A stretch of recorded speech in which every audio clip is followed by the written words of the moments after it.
Xin chào bạn, Goaka sẽ trên tay chi tiết mẫu keycap iFace Cream Retro.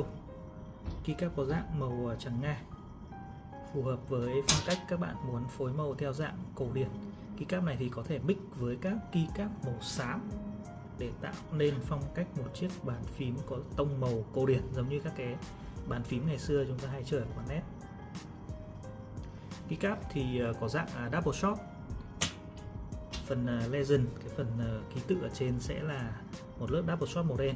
Chính vì vậy các bạn sẽ không lo cái việc là bị bay mất ký tự này sau một thời gian sử dụng.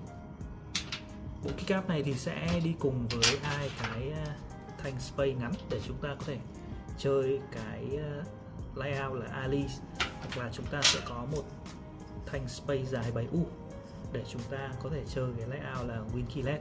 Tuy nhiên thì cái bộ này sẽ không có các cái ký tự, các cái nút của cái phần numpad